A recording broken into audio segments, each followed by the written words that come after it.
A good Erev Shabbos on this great Shabbat Hagadol. It's not just a Shabbos, it's the great Shabbos.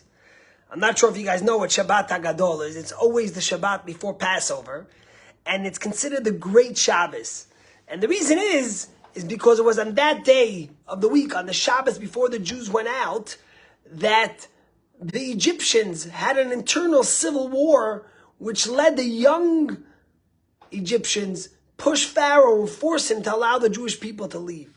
Now this happened on the 10th day of Nisan, but it's celebrated not on the 10th day of Nisan, which is the 10th day of the month. It's celebrated on the Shabbat before Passover.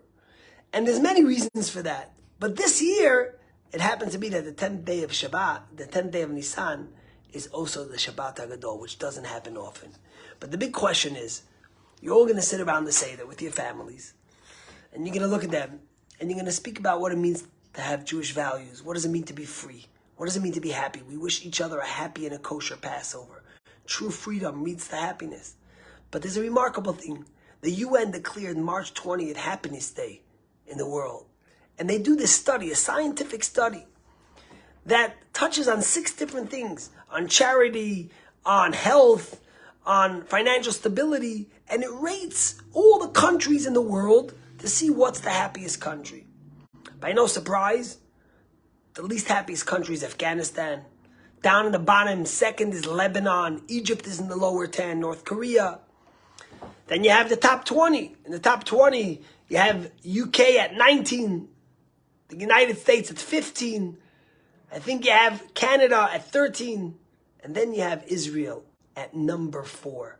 Number 4. Last year, Israel was number 9. And Israel went to number 4 this year. And the question, of course, is how could it be that Israel, a country that lives on the edge every day, surrounded by neighbors that want to kill it, that hate it, internal strife. Look what's going on in the past year in Israel. Every day you go out of your house, you don't know what could happen. Yet, Israel is the happiest, 4th happiest country in the world. In fact, Israel is the only country in the Middle East in the top 20. What's the idea that gives the Jewish people and Israel that great happiness? So, what happened on the 10th of Nisan and Shabbat Hagadol?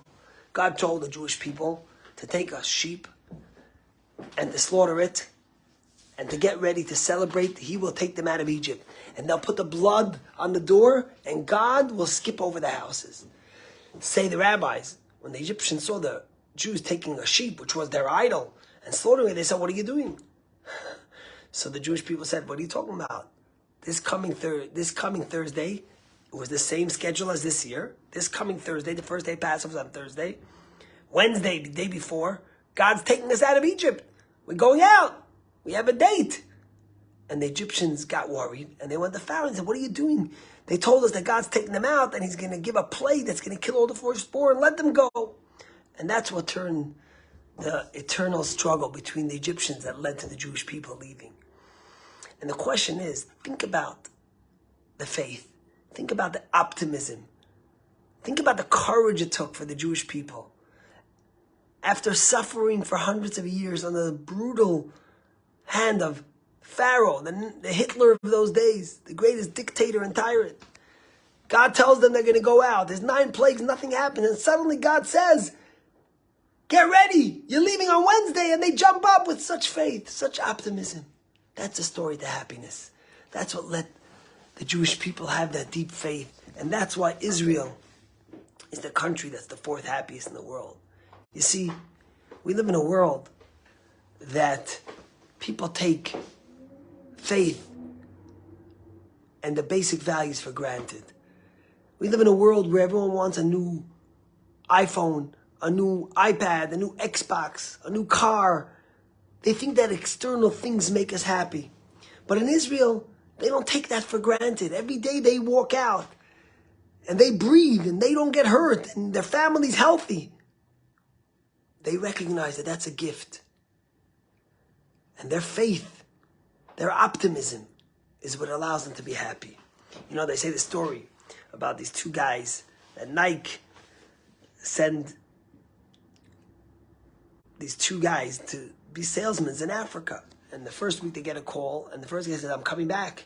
They said, why? He says, because we came to Africa, we tried to sell shoes. Nobody wears shoes here. They all walk barefoot.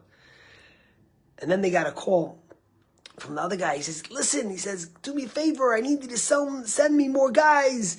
We need to build buildings here. We need to set up a big shop here in Africa. We could do amazing. He says, what are you talking about? He says, you don't understand.